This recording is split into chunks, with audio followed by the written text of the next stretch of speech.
The correct quantity of the hormones is then added to the medium after it has been through the autoclave and cooled to approximately 50 degrees centigrade. In this temperature, the agar and other gelling agents still are molten.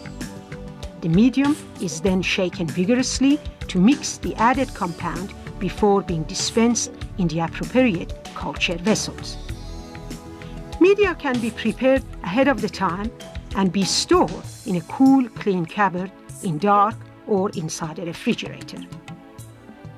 The next step in stage 1 of micropropagation is preparation of plant material.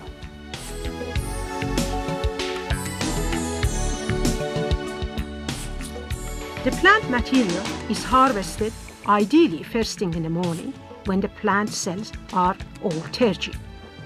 Shoot segments, leaves, petiole, bulb scales, etc. can all be used as indicated before. The plant material then is washed under running tap water for 20 minutes to 2 hours, depending on the source of plant material, that is, whether the plant material is field-grown or glasshouse-grown.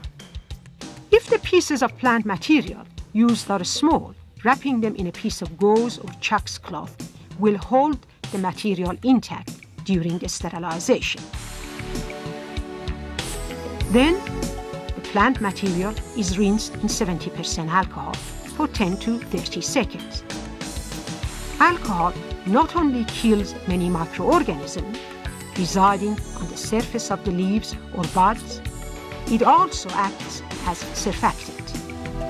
Third step is to wash plant material in a chlorine solution, such as sodium or calcium hypochlorite. These are sold as commercial household bleach, such as White King.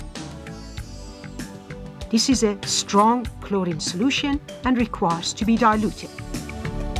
We need to dilute this solution to 1/4 strength. This gives us chlorine strength of 1% weight per volume. It is best to prepare this solution fresh. To this solution also add a drop of wetting agent, such as Twin 20 or Triton or any non-ionic detergent. The surfactant or the wetting agent will improve the surface coverage.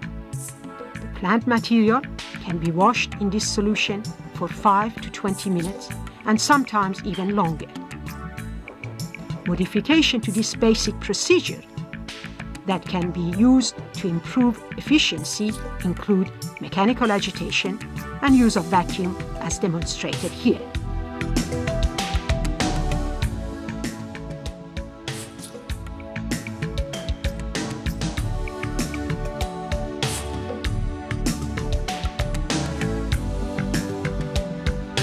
Finally, everything is taken into the laminar flow cabinet and the hypochlorite solution is discarded and the plant material is rinsed 2 to 3 times in sterile distilled water.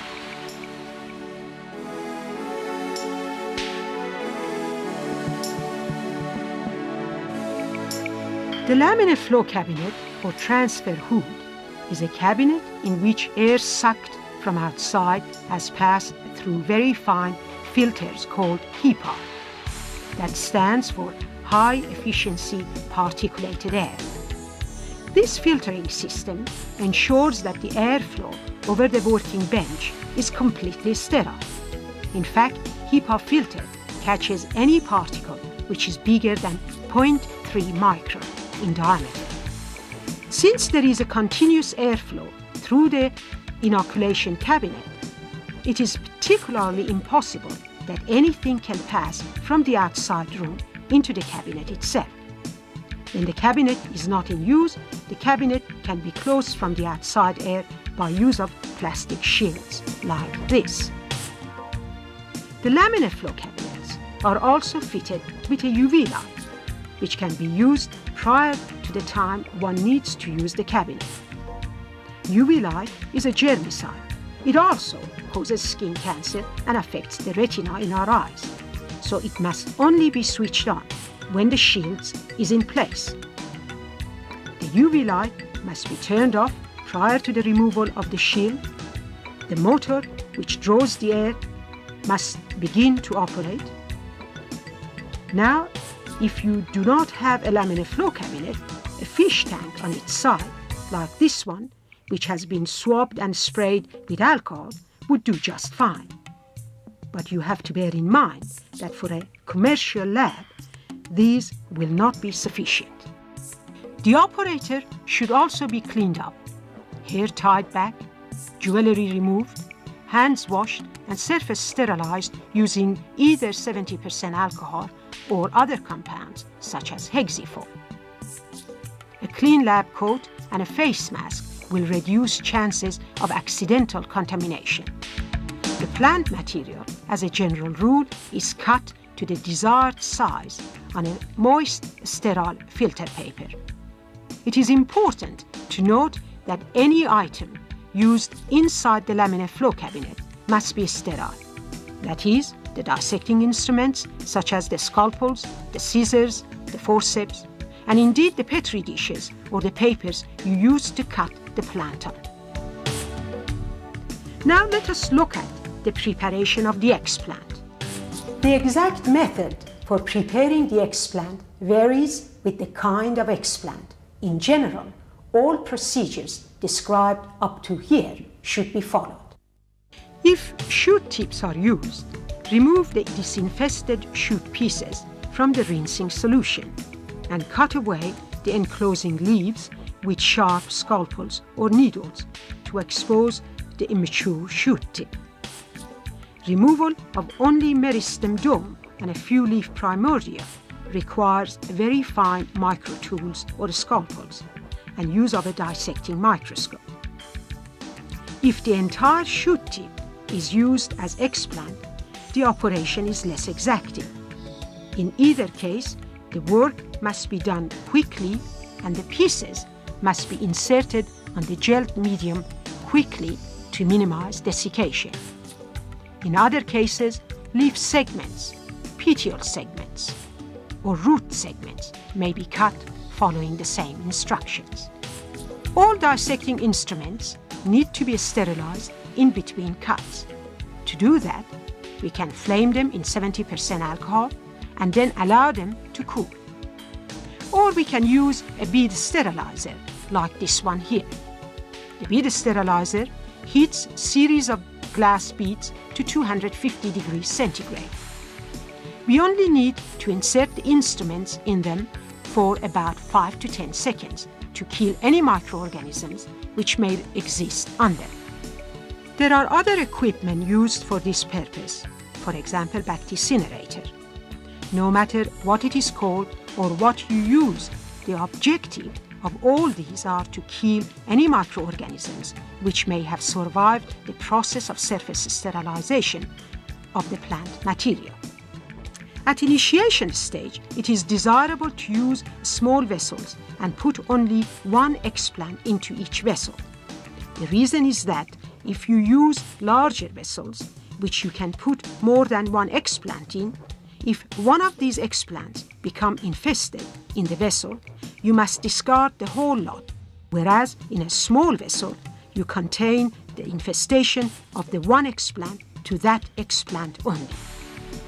These cultures are then transferred into the growth room with diffused light. The light intensity in a growth room like this is about 50 micromole per square meter per second, which is about 1/50th of sunlight in a cloud-free day. So it is not very strong.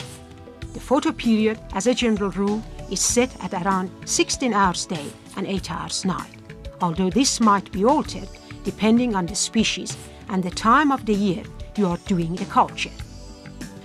The temperature of a growth room for most temperate plant is 25 degrees centigrade.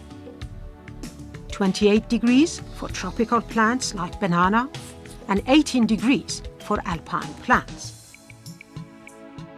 I need to indicate here that in most micropropagation operations, the explants are placed initially on a medium containing only basic salts and sugar, but without hormones.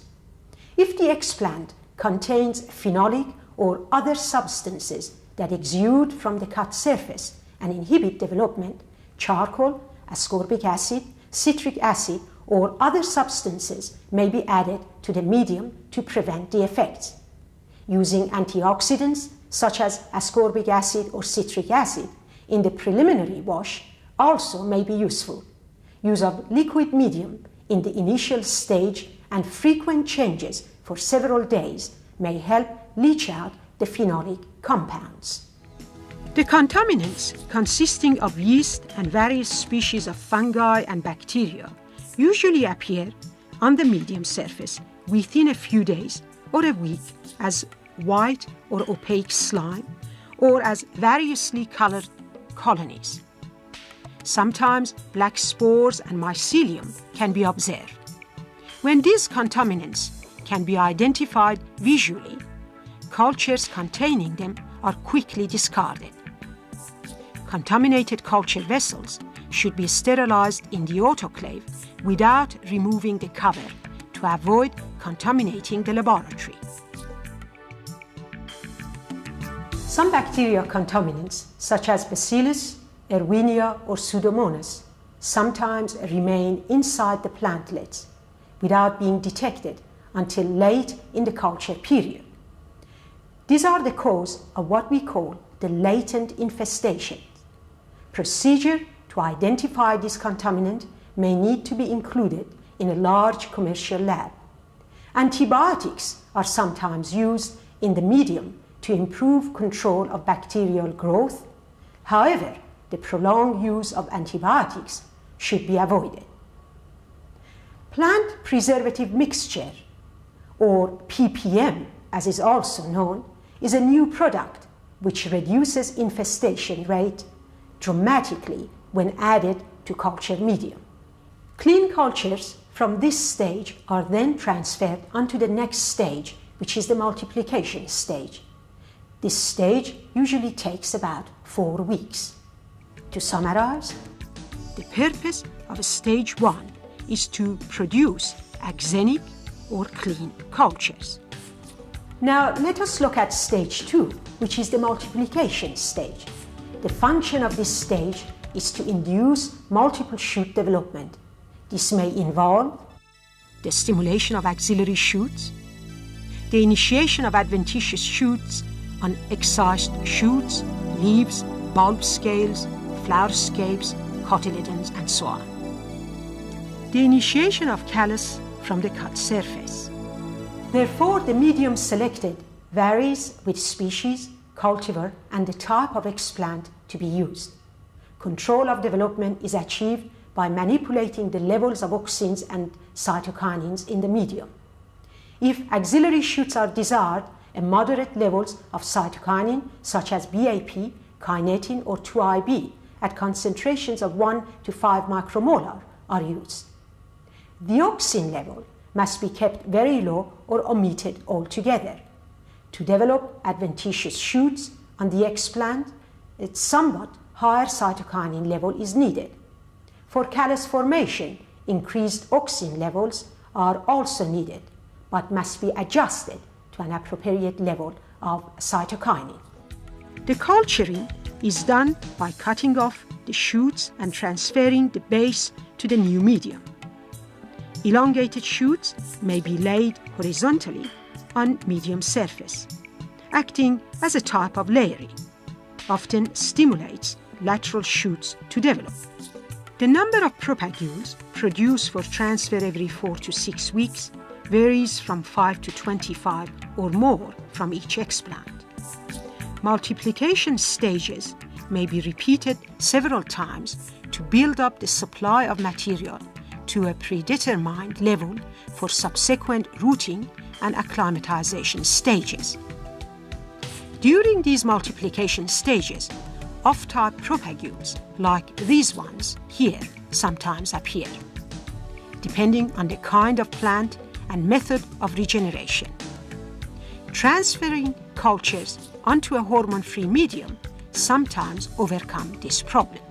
So, to summarize to here, the purpose of multiplication stage is to produce numerous shoots for transfer to the next stage which is the rooting stage.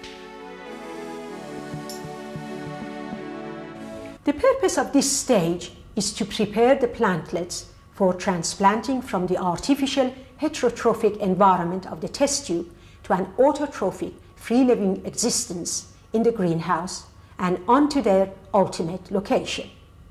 This preparation may involve a change in the physiology of the plantlet so as to stimulate photosynthesis, nutrient and water absorption through roots, and resistance to desiccation and to pathogen.